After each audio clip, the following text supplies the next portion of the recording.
Excusez-nous, on a eu un petit problème technique, mais on est de retour. On va partager notre écran pour vous lancer la présentation. Donc, comme on vous le disait, le dispositif éco-énergie tertiaire, un outil pour réduire ses coûts énergétiques.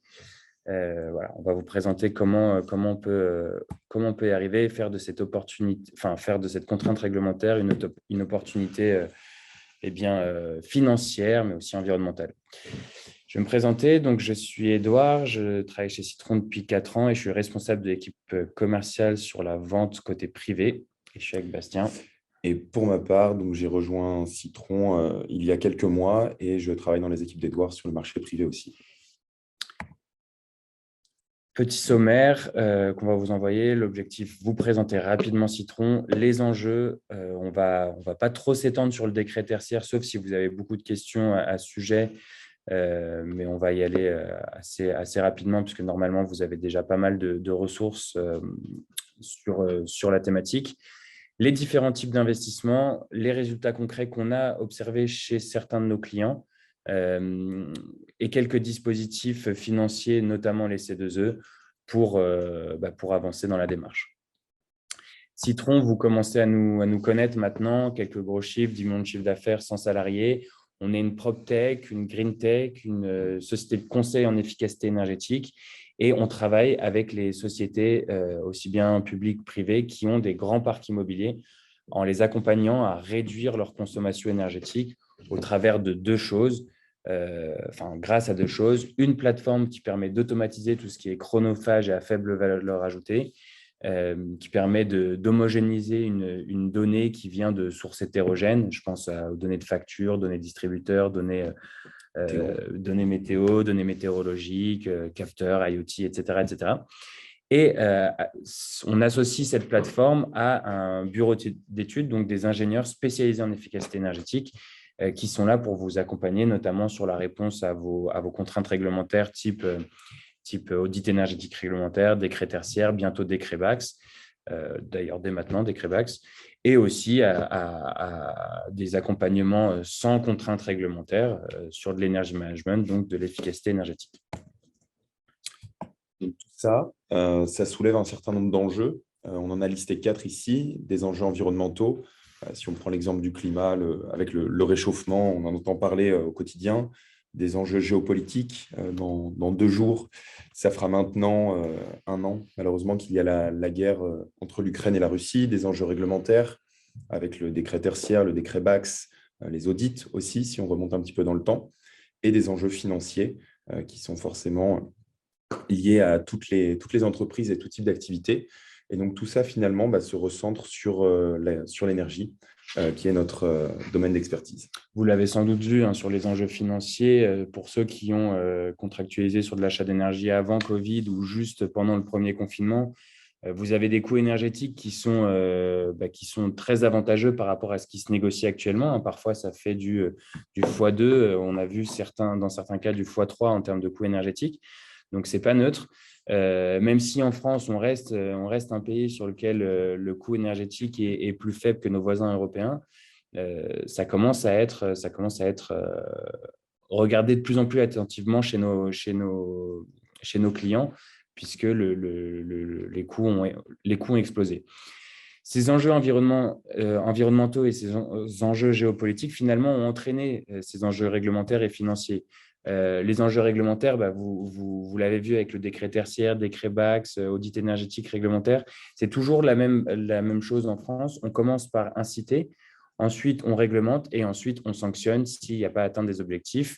Dans le cadre des enjeux réglementaires, on a d'abord incité avec des financements type C2E, ensuite réglementé avec l'audit énergétique réglementaire qui vous obligeait à mettre en place des actions de performance, à avoir un plan d'action pour réduire vos consommations énergétiques. Et maintenant, avec le décret tertiaire, vous êtes plus simplement sur une obligation de moyens, mais une obligation de résultat, puisque d'ici 2030, il faudra faire moins 40% si on regarde juste la valeur relative. Alors, ça va avoir un impact directement sur vos enjeux financiers, puisque réduire de 40% vos consommations énergétiques, évidemment, ça va vous permettre de réduire vos coûts énergétiques. Et c'est de plus en plus facile de mettre en place ce type d'action, puisqu'évidemment, avec l'augmentation des coûts, les temps de retour sur investissement diminuent d'autant. Le décret tertiaire, on va aller vite, parce que je te laisse. Ouais. Donc, n'hésitez pas à nous poser des questions spécifiques au décret tertiaire si vous en avez. On y répondra à la suite. Mais là, on va présenter ça assez rapidement. Donc, rappel réglementaire assez rapide. Décret tertiaire, donc vous êtes assujetti dès lors qu'il y a une surface tertiaire supérieure à 1000 m². On ne va pas rentrer dans les détails. Néanmoins, si vous avez des questions, si vous êtes assujetti ou pas, on pourra prendre du temps sur la fin de cet échange ou sur des rendez-vous dédiés. Et en face de ça, vous avez deux obligations. Donc, une obligation qui, elle, va être de suivi et une obligation de réduction. Sur l'obligation de suivi, donc ce sont les déclarations sur la plateforme que beaucoup d'entre vous connaissent maintenant, Opérate. Déclaration qui est donc chaque année au mois de septembre. Et enfin, vous avez une obligation de réduction de vos consommations sur base d'une valeur relative ou absolue. Les valeurs relatives, donc c'est le moins 40% dont parlait Édouard tout à l'heure et qui va jusqu'à moins 60% en 2050. Et pour la valeur absolue, celle-ci, c'est un cadre qui est défini par l'État en fonction de la typologie de bâtiment. Et il y aura d'ailleurs prochainement l'arrêté valeur absolue 3 qui sera publié. Et donc, dès que ce sera disponible, on organisera bien sûr un webinaire sur le sujet pour vous tenir informés. Juste des petits points de précision. On a constaté chez nos clients que en moyenne, ce n'était pas 40%, enfin moins 40% à aller chercher d'ici 2030. En faisant la moyenne entre les valeurs relatives et les valeurs absolues, on est plutôt autour de 30% de réduction à atteindre. Donc ça, c'est le premier point. Et second point, je refais une petite précision sur la partie des sites qui sont concernés par le décret tertiaire, parce que ce n'est pas forcément clair pour tout le monde. Si vous êtes dans un bâtiment dans lequel vous louez 100 m² et que l'ensemble de ce bâtiment dépasse 1000 m² de surface tertiaire, vous qui louez que les 100 m², vous êtes également concerné par ce décret tertiaire.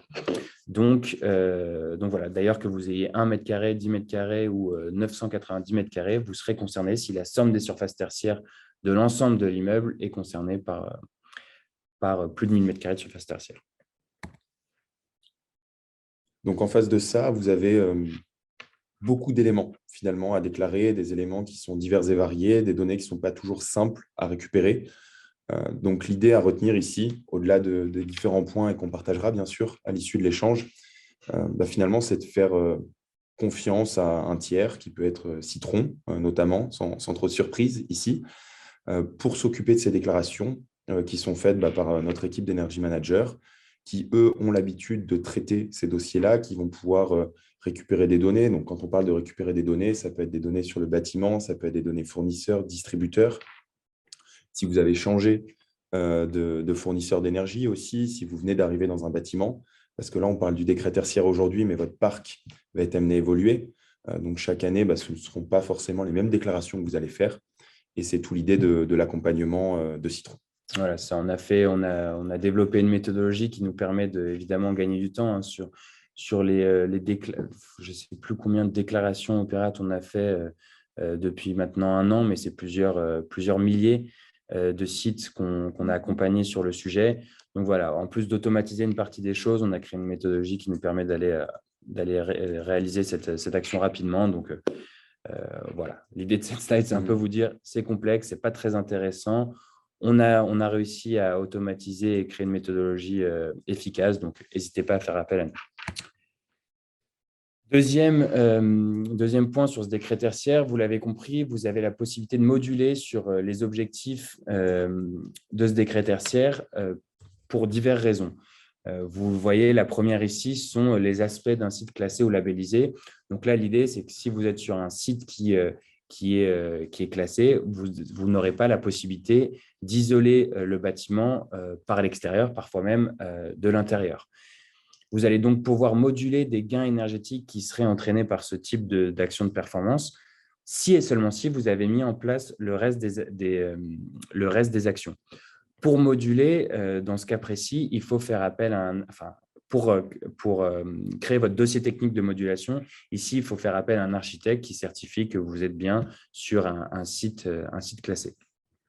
La partie sécurité, là, ça va par exemple être un site sur lequel il faut changer le groupe froid. Le nouveau groupe froid doit être mis, par exemple, sur le toit de votre site, sauf que le poids de ce nouveau groupe froid est trop lourd et la structure du bâtiment ne permet pas de le supporter.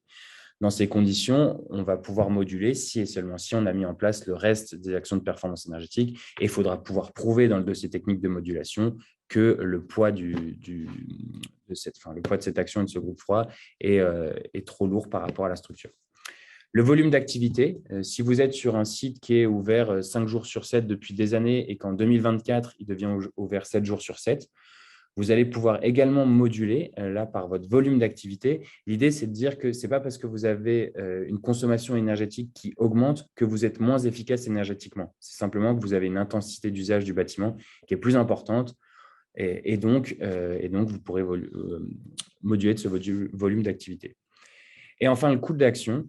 Là, l'idée, c'est de pouvoir moduler en fonction des temps de retour sur investissement des actions de performance énergétique qui vous seront préconisées, puisque certaines ne seront pas viables économiquement parlant. Vous avez ici sur la gauche de cette slide les 4 familles d'actions de performance énergétique. Vous allez avoir tout ce qui touche à l'enveloppe, tout ce qui touche aux équipements de vos sites, tout ce qui touche au pilotage de ces équipements et enfin, en dernier lieu, la façon dont se comportent les usagers du site, vos collaborateurs, les clients, etc., etc. Grosso modo, sur tout ce qui est enveloppe, vous allez pouvoir moduler dès lors que le temps de retour sur investissement de l'action de performance énergétique en question dépasse les 30 ans. C'est 15 ans sur la mise en place d'équipements et c'est 6 ans sur le pilotage de ces équipements. Ce qu'il faut avoir en tête, c'est que 6 ans de temps de retour sur investissement sur une action liée au pilotage, c'est assez rare que ça le dépasse. Pareil pour l'installation d'équipements. En revanche, sur les enveloppes, que ça dépasse 30 ans, c'est assez fréquent. Donc, vous pourrez potentiellement moduler par rapport à ça. La petite info à avoir en tête, c'est que comme pour le reste, vous pouvez moduler si et seulement si vous avez mis en place le reste des actions de performance énergétique. Et pour monter votre dossier technique de modulation, il faut faire appel à une société comme Citron, qui est certifiée OPQI-BI et ou LNE. Donc, ce sont les certifications qui permettent de faire des audits énergétiques réglementaires et qui permettent de dire oui, cette action va mettre tant de temps pour un TRI de tant d'années. Et donc, on pourra vérifier si modulation possible ou non. Rappelez-vous, avec les coûts énergétiques qui augmentent, c'est les temps de retour sur investissement qui diminuent. Donc, potentiellement, ça sera de plus en plus dur d'atteindre cette modulation, enfin, de réaliser cette modulation. Si vous avez des questions sur le sujet, n'hésitez pas à nous les poser, on y répondra à la suite. Et donc, en face de ça, vous avez des obligations et sanctions. D'ailleurs, sur les questions-réponses, il y a bien les questions et les réponses qui apparaissent de notre côté uniquement. Donc, ne soyez pas surpris, on voit encore quelques commentaires le précisant. Sur les obligations et sanctions, il y en a 3 principales. La première, ça va être la publication sur un site de l'État, donc une sorte de naming shaming, en quelque sorte, qui sera disponible en ligne et qui finalement, en termes d'image, n'est pas forcément bonne. Donc là, ça va concerner essentiellement les grands groupes. Néanmoins, si on prend cette partie-là de façon un peu plus large, dans tout type d'activité, dès lors que vous allez répondre à des appels d'offres, ce à quoi on s'attend, c'est à ce que certains acteurs intègrent cette partie-là dedans et disent par contre, on ne veut pas une société qui ne soit pas dans les rails au niveau du décret tertiaire. Le deuxième élément, ça c'est uniquement en cas de non-atteinte des objectifs, donc à partir de 2030. Pour chaque site, il va y avoir une amende de 7 500 € par personne morale et par site. Pourquoi on précise bien par personne morale? Puisque si vous êtes locataire comme propriétaire, vous êtes assujetti au décret tertiaire. Et si vous êtes propriétaire occupant, c'est-à-dire qu'on n'est plus à 7 500 € d'amende par personne morale et par site, mais bien à 15 000 €, puisque vous occupez les deux. Et 1 500 € dans le cas des personnes physiques. Dernier point, c'est la valeur patrimoniale. Donc là, elle va concerner essentiellement les propriétaires, mais aussi certains locataires, on va le voir juste après. Donc, vous aurez toujours une fiche éco-énergie maintenant qui sera annexée avec vos baux. Cette fiche éco-énergie, c'est ce qu'on retrouve sur la gauche avec le feuillet d'abord gris, puis jaune, et ensuite vert, double vert, triple vert. qui permet de vous situer par rapport à l'atteinte de l'objectif. Donc ça, c'est communiqué chaque année lorsque vous faites votre déclaration. Et ça vous permet de savoir si vous êtes gris, vous êtes finalement, votre efficacité énergétique est pire qu'au moment de votre déclaration ou que vous n'avez pas fait encore d'action. Si vous en avez mis en place quelques-unes, mais que la réduction n'est pas encore très importante, vous serez en jaune. Et ensuite, plus vous allez aller vers le bas, plus vous aurez des feuillets, notamment le triple feuillet qui permet d'atteindre l'objectif. Ça peut avoir de l'impact puisque si demain vous devez vendre un bien qui est en feuillet gris, bien, potentiellement l'acheteur va pouvoir réduire la valeur de son offre puisqu'il mettra en avant le fait qu'il va devoir investir massivement pour pouvoir atteindre les objectifs du décret tertiaire. À l'inverse, vous êtes triple feuillet vert, potentiellement, ça peut l'augmenter. Pareil, si vous êtes locataire et que demain, vous souhaitez changer de locaux, si les locaux dans lesquels vous arrivez, que vous souhaitez prendre sont feuillets gris ou feuillets triple vert, eh bien, potentiellement, c'est la possibilité de négocier sur le loyer que vous payerez. Donc, en face de tout ça, il y a différents types d'investissements. On en a déjà parlé 2 fois de façon indirecte et on les a classés en 3 types. Dans un premier temps, l'investissement qu'on appelle malin. Pourquoi il est malin? Parce qu'il a un temps de retour sur investissement qui est inférieur à 1 an, le plus souvent. Et les gains estimés, alors bien sûr, ils dépendent de votre parc à chaque fois au niveau des chiffres qu'on va annoncer maintenant, mais ça va de 5 à 10% souvent, et chez certains de nos clients, on monte même jusqu'à 15%, selon leur typologie, bien sûr, de bâtiments et de parcs. Et dans cette partie-là, on va retrouver essentiellement des usages au niveau des occupants et de la modulation, de la gestion des équipements. Donc là, on a mis ici 5 exemples. Quand on parle de pilotage d'éclairage, de sensibilisation des utilisateurs ou même de révision des contrats, ça c'est un élément un peu plus technique. L'avantage de ces actions-là, c'est que finalement, on est sur un résultat qui est instantané. Dès lors que vous allez avoir une nouvelle consigne au niveau de votre température aussi, vous allez voir des effets très rapides. Là, le temps de retour sur investissement sera immédiat puisque c'est simplement bouger une consigne sur votre GTB pour les sites qui en sont équipés. Et d'ailleurs, c'est aussi pourquoi on qualifie ce type d'investissement malin, c'est qu'en fait, ça va vous permettre de générer des économies que vous pourrez réinjecter dans d'autres actions de performance énergétique qui sont, elles, plus coûteuses. Donc voilà, ça serait dommage de s'en priver. Vous avez quelques exemples. On y reviendra sur des exemples chez nos clients par la suite. Ensuite, les investissements qu'on qualifie d'investissements responsables. Là, on est sur des temps de retour sur investissement de 1 à 4 ans. D'ailleurs, je pense que ça date des coûts énergétiques plutôt année 2020. Donc, potentiellement, ça peut être encore réduit. Vous avez quelques exemples ici, donc mise en place de variations de vitesse sur les CTA, relamping LED, des stratificateurs d'air. Pour ceux qui ne savent pas, ce sont des grands ventilateurs qu'on met sur les toits, au plafond des sites avec une grosse hauteur sous plafond pour rabattre l'air chaud au sol et donc au niveau des gens qui travaillent et éviter ainsi de chauffer à fond avec une température de consigne à 25-26 pour qu'au sol, on soit à une température acceptable de 20-21 degrés. Déploiement des sondes de température et sondes crépusculaires, pareil, adapter son éclairage et son chauffage ou clim par rapport à l'environnement externe. Donc voilà, responsable, ça, on va dire que ça peut permettre de générer entre 10 et 15% d'économie d'énergie en fonction, encore une fois, de vos bâtiments, etc. Mais si on veut atteindre les objectifs du décret tertiaire, il ne faut pas se voiler la face. On sera obligé d'en passer par la mise en place d'actions de performance énergétique à long terme et donc avec des temps de retour sur investissement qui dépassent 4 ans. Vous avez une liste de types d'actions ici. L'idée, c'est que certaines vont vous permettre d'anticiper les futures réglementations. Je vois ici mise en place d'une GTB. Une GTB, si vous la mettez en place aujourd'hui, c'est pertinent d'une parce que vous allez avoir des financements ça va être très bien valorisé par les C2E, donc des financements importants. Et de deux, ça sera obligatoire à partir de 2025 sur les sites avec une puissance installée de plus de 290 kW et en 2027 pour les sites avec plus de 70 kW de puissance installée. Bref, différents types d'investissements, tous seront nécessaires pour atteindre les ambitions de 2050, c'est-à-dire faire moins 60% par rapport à une année de référence. Plus vous les mettez tôt en place, plus vous allez pouvoir générer des gains financiers liés à vos gains énergétiques. Donc, c'est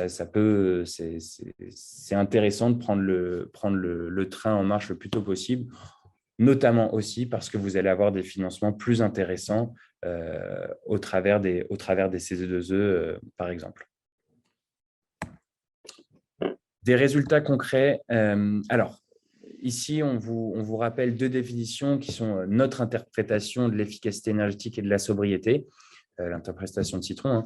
Donc, efficacité énergétique, c'est adapter ses consommations à son réel besoin. Et la sobriété énergétique, c'est réduire son besoin pour réduire ses consommations. Et vous allez voir ensuite, on va vous proposer des exemples d'actions avec à chaque fois un S ou un E qui vous permet de savoir si on est plutôt sur de la sobriété ou de l'efficacité. Je vais prendre la première, tu prends la seconde. Sobriété énergétique, là on est chez un de nos clients qui a coupé son éclairage sur l'ensemble de son, sur certaines zones de son site qui étaient bien lumineuses parce que bien exposées. Donc sur ces zones en question, l'éclairage est coupé automatiquement de 11h30 à 15h, peu importe la période de l'année, puisque ce sont des plages horaires sur lesquelles il y a suffisamment d'ensoleillement, même par journée grise, pour se passer d'éclairage. En faisant ça, c'est un temps de retour sur investissement. Enfin, c'est une action qui a un temps de retour sur investissement hyper court, puisque c'est simplement, ça peut être soit le réglage d'une GTB si vous en avez une en interne, soit la mise en place d'une petite horloge dans vos tableaux électriques qui va couper le départ électrique sur cette zone entre la plage horaire 11h30 à 15h. Ça a permis de générer directement 5% d'économie d'énergie pour un investissement qui, au maximum, est de 200-300 euros. Donc, vous voyez, ça va très vite pour rembourser. Alors, l'impact financier ici sur cet exemple en particulier, c'est de 526 euros. Bon, c'est pas énorme, mais vous regardez, c'est quand même 5% sur le site. Donc, pour atteindre les objectifs du décret tertiaire, ça permet d'avancer rapidement. Impact en kilowattheure, 7750 et impact environnemental, 7 tonnes équivalent CO2. Voilà, donc c'est quand même intéressant de le faire. Et en parallèle de cette sobriété, sur ce même site, on a pu mettre en place une action davantage d'efficacité énergétique, où là, on a été davantage sur un remplacement d'équipements. Donc finalement, d'anciens luminaires qui avaient des consommations plutôt du début des années 2000 ont été remplacés par des LED. Et là, au niveau de l'action, aux 5% dont on parlait tout à l'heure, on vient rajouter 25% au niveau de l'économie. Donc, ce n'est pas négligeable. C'est une action qu'un certain nombre d'entre vous ont déjà dû faire. Si on revient aussi sur le principe de l'État d'inciter dans un premier temps, puis de réduire cette incitation jusqu'à l'annuler, les LED ont été très fortement aidés au niveau des CE2E dans un premier temps, puis ça a été réduit. Et aujourd'hui, finalement, c'est devenu la norme et même obligatoire. Obligatoire pour tous les nouveaux sites qui sortent de terre. Donc, je crois que c'est depuis la RT 2012, mais peut-être que RE 2020. Bref, aujourd'hui, en tout cas, c'est obligatoire. Juste un autre petit exemple sur ce relamping LED. Il n'est pas rare que lorsque vous remplaciez des fluorescents par de la LED, vous puissiez faire un remplacement de 2 luminaires sur 3. Donc, pareil, là, on peut même coupler sobriété et efficacité énergétique. D'autres exemples, consigne de température sur un site. Vous aviez, donc là encore, de la sobriété. On a abaissé de 2 degrés la température de consigne. Donc, sur ce site, potentiellement, ça voulait dire que les collaborateurs devaient peut-être en hiver venir tous en pull et pas être en t-shirt en plein mois de décembre. Ça a permis de générer 3%, pareil, un temps de retour sur investissement quasi immédiat et un impact financier non négligeable. Des stratificateurs d'air, on en a parlé tout à l'heure, de quoi on parlait, quel est l'objectif des stratificateurs. Là aussi, 5% de gains énergétiques, simplement en rajoutant un équipement qui permet de réduire quand même de 697 euros là, en l'occurrence sur une année. Concernant un autre élément, donc cette fois, deux actions qui sont davantage de l'efficacité énergétique. Ça a été l'installation de sondes de température avec un objectif qui était justement d'homogénéiser. Donc, ça rejoint ce qu'on disait juste avant. Et donc là, c'était homogénéiser au niveau des consignes, d'avoir des températures qui soient équivalentes sur le point de vente. Ces sondes de température, en plus, sont des équipements qui sont installés rapidement. Donc, ce ne sont pas des grands travaux à faire où vous n'avez pas des parties de votre, que ce soit des bureaux ou des lieux de vente à fermer.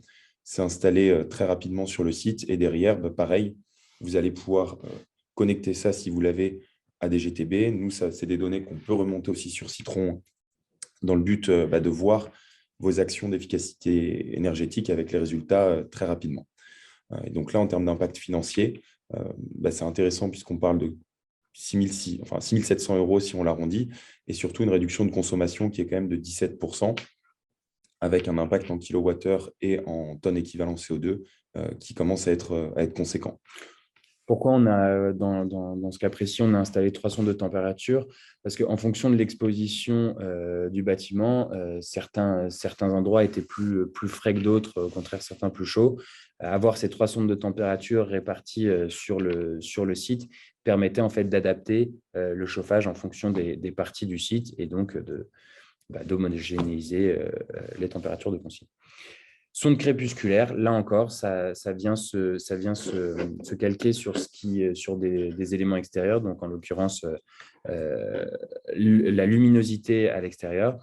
L'idée ici, c'est de pouvoir adapter son éclairage en fonction de cette luminosité. Et là, pareil, 5% d'économie d'énergie, rien qu'en installant ces petites sondes, donc 723 € d'économie. Voilà.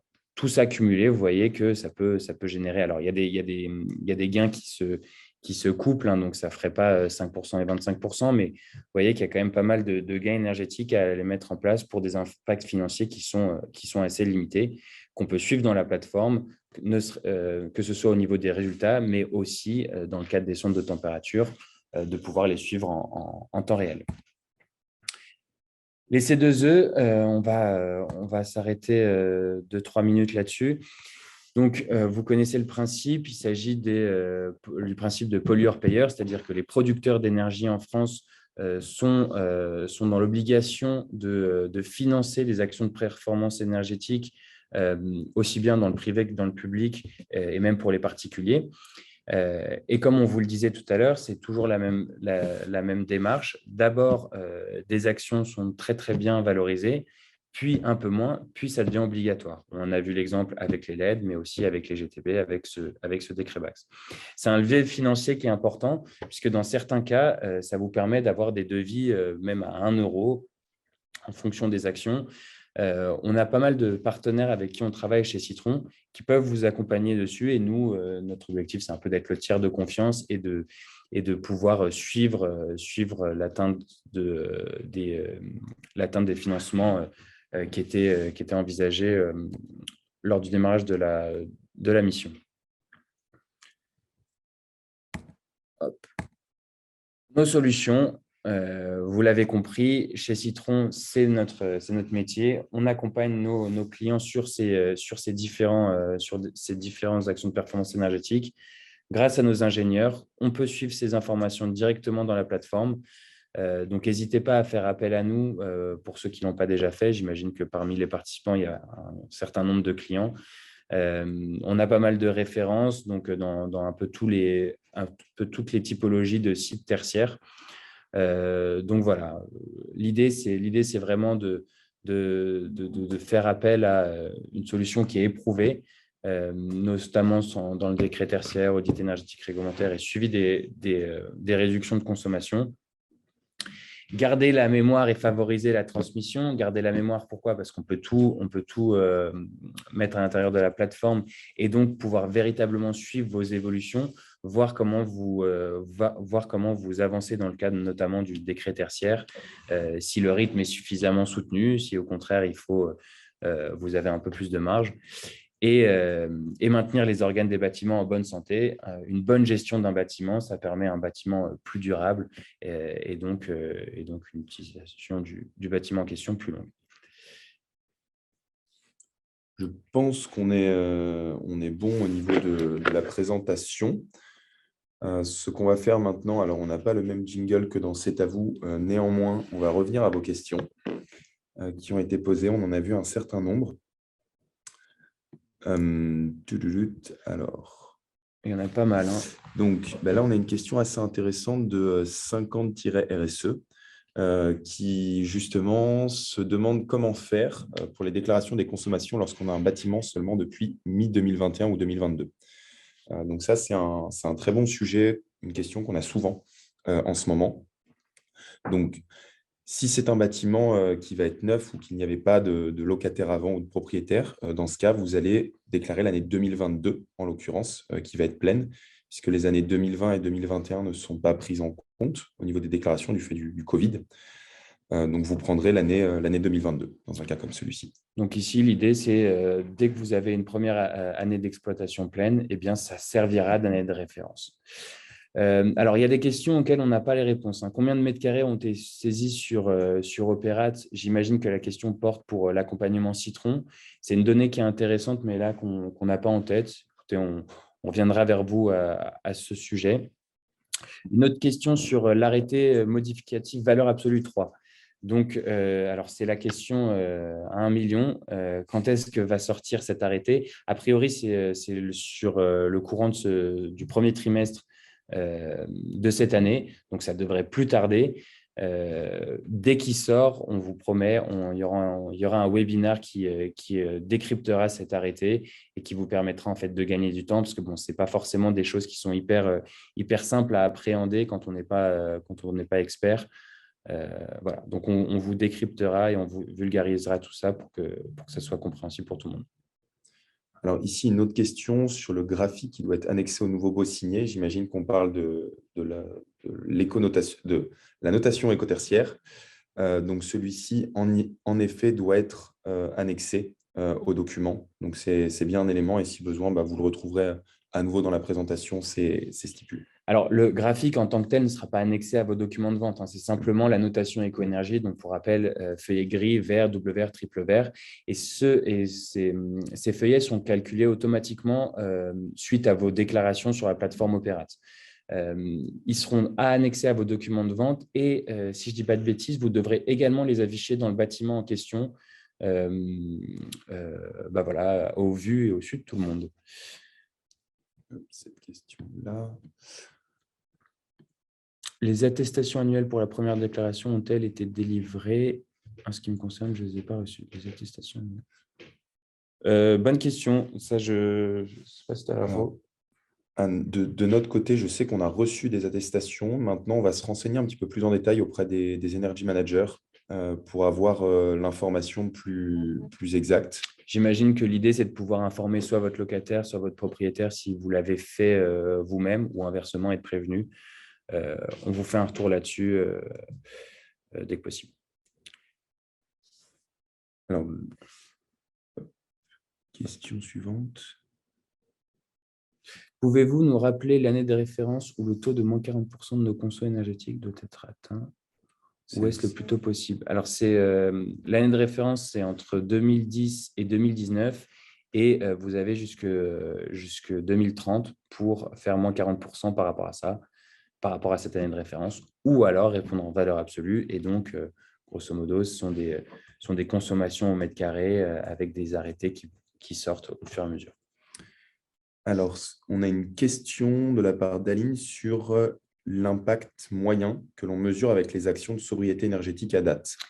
C'est très compliqué de vous donner une réponse précise. On va plutôt vous donner un râteau. Les actions de sobriété énergétique, ça peut aller de 5, 10, 15, parfois même 20%. Ça dépend vraiment de votre typologie de site.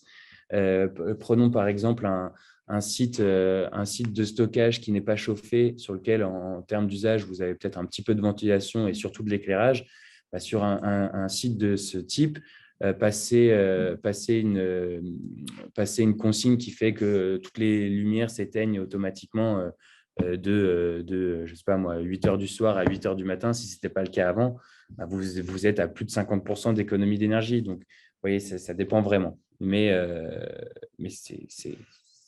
ce sont généralement des actions avec des faibles temps de retour sur investissement, donc à prioriser à notre sens. Hop, ensuite, une question de Loïc. Peut-on déduire la production de panneaux photovoltaïques en autoconsommation sur du process et non sur du tertiaire? Je ne veux pas vous dire de bêtises. Donc, j'avais en tête que c'était uniquement sur la partie tertiaire. Je pense que c'est ça, mais on va vérifier et revenir vers vous. Et une dernière question. Comment fait-on pour déclarer des bâtiments lorsque nous n'avons pas l'historique des consommations et que nous sommes locataires depuis plus de 10 ans? Quels sont les risques? Alors, là-dessus, c'est notamment un sujet sur lequel on peut vous accompagner. Nous, si vous nous signez certains mandats, notamment mandats distributeurs et les mandats opérates, on peut aller récupérer auprès des distributeurs de réseau votre historique et donc vous accompagner sur le choix de la référence. Ce choix de la référence, il est surtout à ne pas négliger. Parce qu'en fait, les investissements, ils vont être logarithmiques. Les premiers vont coûter peu cher. Vous l'avez vu sur les investissements qu'on vous a présentés. Les premiers vont coûter peu cher pour des gains énergétiques importants. Et plus on va se rapprocher de l'atteinte des résultats, plus les investissements risquent d'être lourds pour très peu de pourcents. Donc, faire le bon choix de l'année de référence, c'est minimiser justement la marge restante vers l'atteinte des objectifs et donc, in fine, les investissements que vous mettrez en place. Donc surtout ne pas négliger, et c'est plutôt là où il faut investir dans ce décret tertiaire. Ça vous permettra, en investissant un petit peu sur ces années de référence, d'éviter des gros investissements de travaux dans certains cas.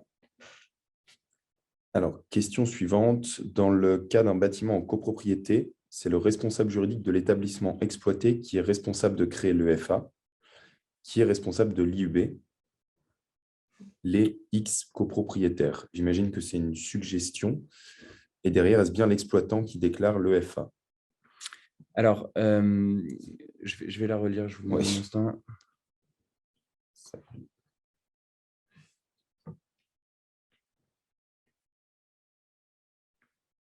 Alors, bon, ça, c'est une question qu'on a souvent. Je vais la résumer, la reformuler. Qui fait quoi dans le cadre du décret tertiaire?